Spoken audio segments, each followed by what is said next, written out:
بسم الله الرحمن الرحيم. الرحمن علم القرآن، خلق الإنسان علمه البيان. الشمس والقمر بحسبان، والنجم والشجر يسجدان.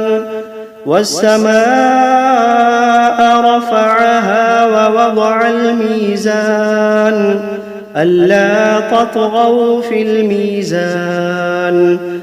وأقيموا الوزن بالقسط ولا تخسروا الميزان. والأرض وضعها للأنام، فيها فاكهة والنخل ذات الأكمام.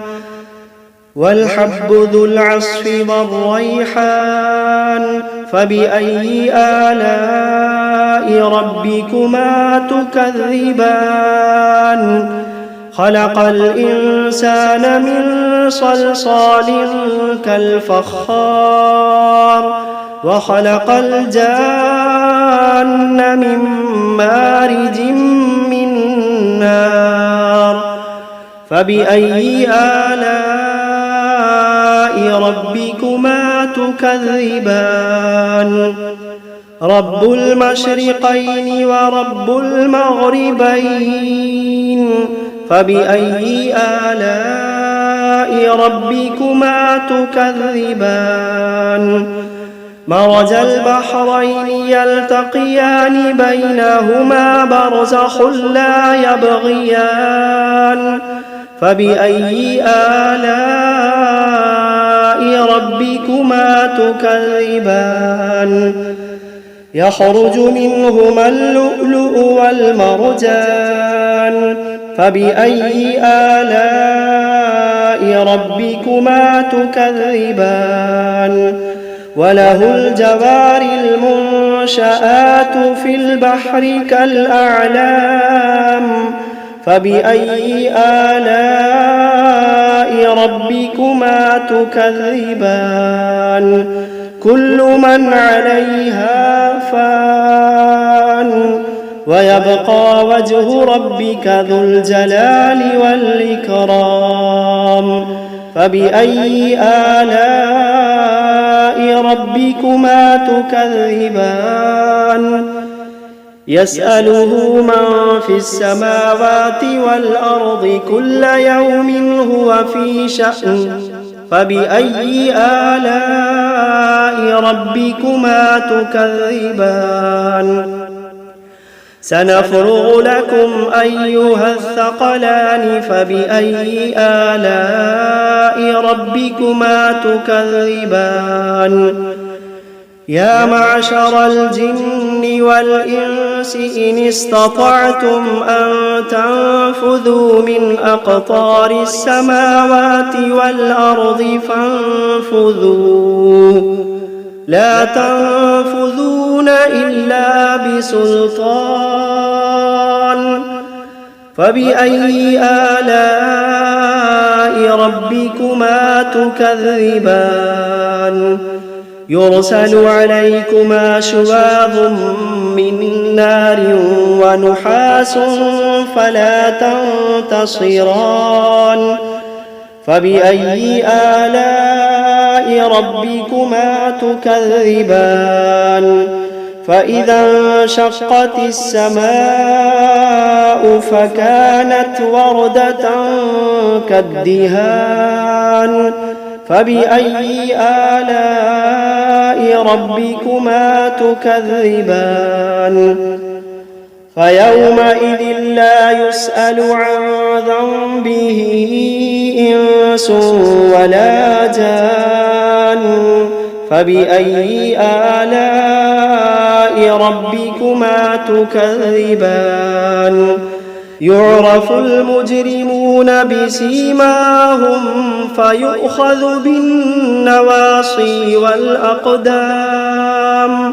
فبأي آلاء ربكما تكذبان. هذه جهنم التي يكذب بها المجرمون يطوفون بينها وبين حميم آن فبأي آلاء ربكما تكذبان ولمن خاف مقام ربه جنتان فبأي آلاء ربكما تكذبان ذواتا أفنان فبأي آلاء ربكما تكذبان فيهما عينان تجريان فبأي آلاء ربكما تكذبان فيهما من كل فاكهة زوجان فبأي آلاء ربكما تكذبان متكئين على فرش بطائنها من استبرق وجنى الجنتين دان فبأي آلاء ربكما تكذبان فيهن قاصرات الطرف لم يطمثهن إنس قبلهم ولا جان فبأي آلاء ربكما تكذبان كأنهن الياقوت والمرجان فبأي آلاء ربكما تكذبان هل جزاء الإحسان إلا الإحسان فبأي آلاء ربكما تكذبان ومن دونهما جنتان فبأي آلاء ربكما تكذبان مدهامتان فبأي آلاء ربكما تكذبان فيهما عينان نضاختان فبأي آلاء ربكما تكذبان فيهما فاكهة ونخل ورمان فبأي آلاء ربكما تكذبان فيهن خيرات حسان فبأي آلاء ربكما تكذبان حور مقصورات في الخيام فبأي آلاء ربكما تكذبان لم يطمثهن إنس قبلهم ولا جان فبأي آلاء ربكما تكذبان متكئين على رفرف خضر وعبقري حسان فبأي آلاء ربكما تكذبان تبارك اسم ربك ذي الجلال والإكرام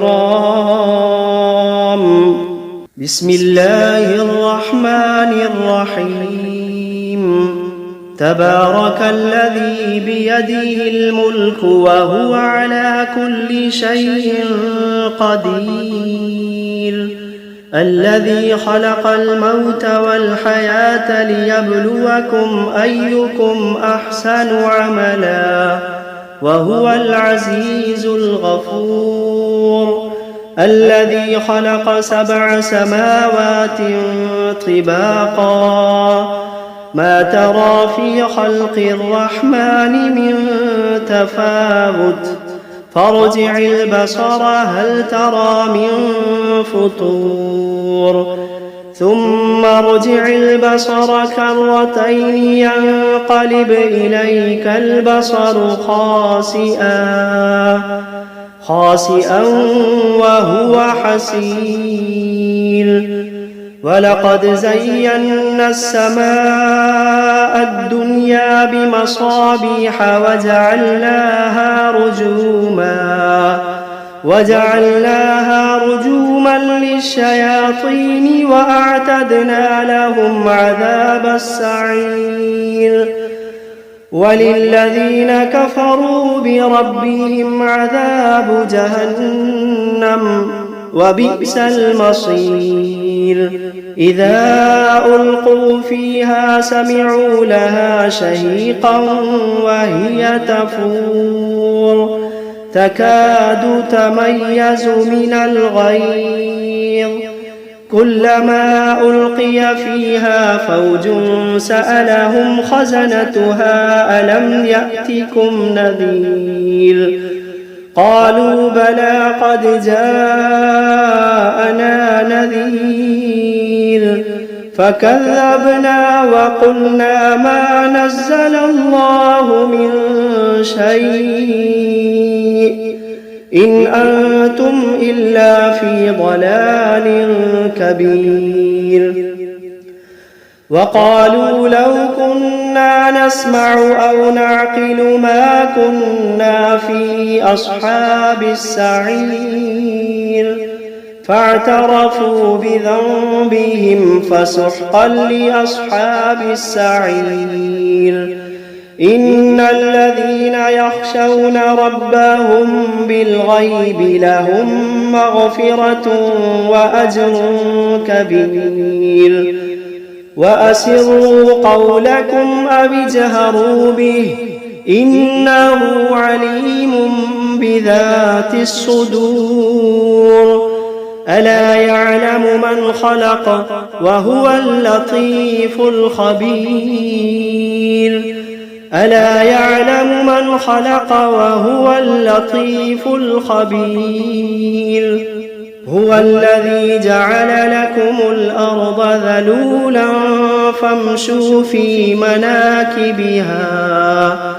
فامشوا في مناكبها وكلوا من رزقه وإليه النشور أأمنتم من في السماء أن يخسف بكم الأرض فإذا هي تمور أم أمنتم من في السماء أن يرسل عليكم حاصبا فستعلمون كيف نذير ولقد كذب الذين من قبلهم فكيف كان نكير أولم يروا إلى الطير فوقهم صافات ويقبضن ما يمسكوهن إلا الرحمن إنه بكل شيء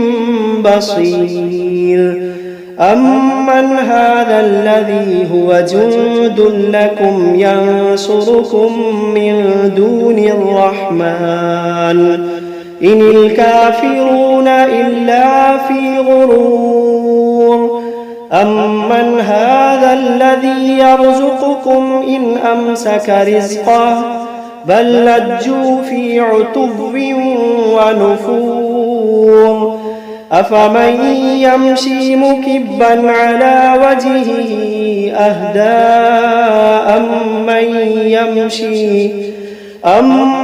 يمشي سويا على صراط مستقيم قل هو الذي أنشأكم وجعل لكم السمع والأبصار والأفئدة قليلا ما تشكرون قل هو الذي ذرأكم في الأرض وإليه تحشرون ويقولون متى هذا الوعد إن كنتم كنتم صادقين قل إنما العلم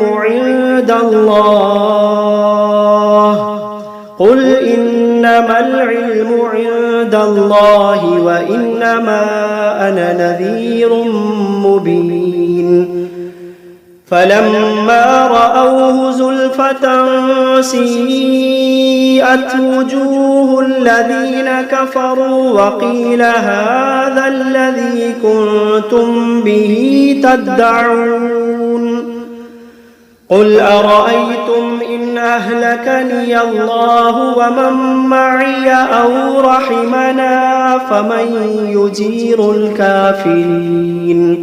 فمن يجير الكافرين من عذاب أليم قل هو الرحمن آمنا به وعليه توكلنا فستعلمون من هو في ضلال مبين قل أرأيتم إن أصبح ماؤكم غورا فمن يأتيكم بماء معين بسم الله الرحمن الرحيم قل أوحي إلي أنه استمع نفر من الجن فقالوا إنا سمعنا قرآنا عجبا يهدي إلى الرشد فآمنا به ولن نشرك بربنا أحدا وأنه تعالى جد ربنا ما اتخذ صاحبة ولا ولدا وأنه كان يقول سفيهنا على الله شططا وأنا ظننا أن لن تقول الإنس والجن على الله كذبا وأنه كان رجال من الإنس يعوذون برجال من الجن فزادوهم رهقا وأنهم ظنوا كما ظننتم أن لن يبعث الله أحدا وأنا لمسنا السماء فوجدناها ملئت حرسا شديدا وشهبا وأنا كنا نقعد منها مقاعد للسمع فمن يستمع الآن يجد له شهابا رصدا وأنا لا ندري أشر أريد بمن في الأرض أم أراد بهم ربهم رشدا وأنا منا الصالحون ومنا دون ذلك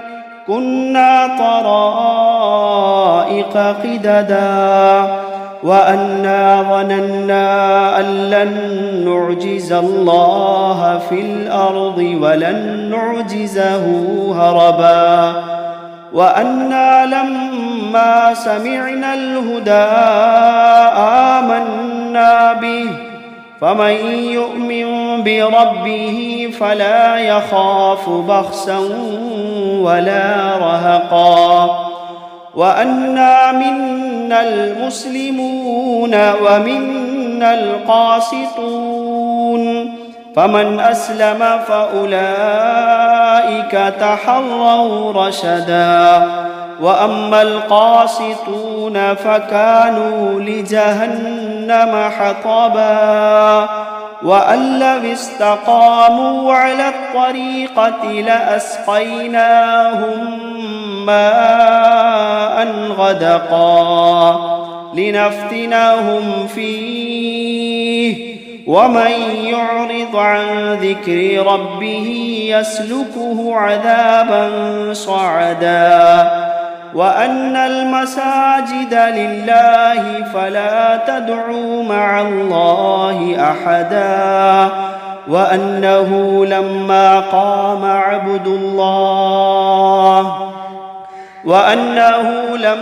قام عبد الله يدعوه كادوا يكونون عليه لبدا.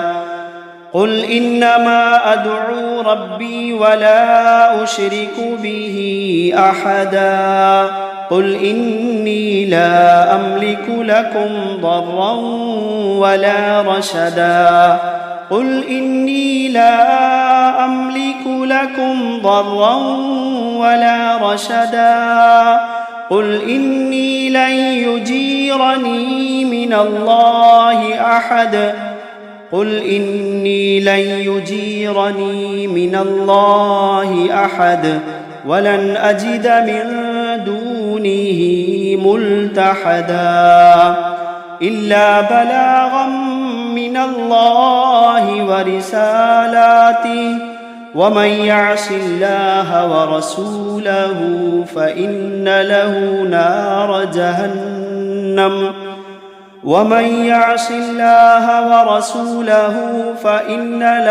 نار جهنم خالدين فيها أبدا حتى إذا رأوا ما يوعدون فسيعلمون من أضعف ناصرا وأقل عددا.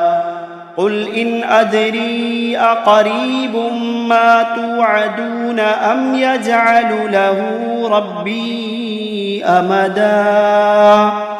عالم الغيب فلا يظهر على غيبه أحدا إلا من ارتضى من رسول فإنه يسلك من بين يديه ومن خلفه رصدا ليعلم أن قد أبلغوا رسالات ربهم وأحاط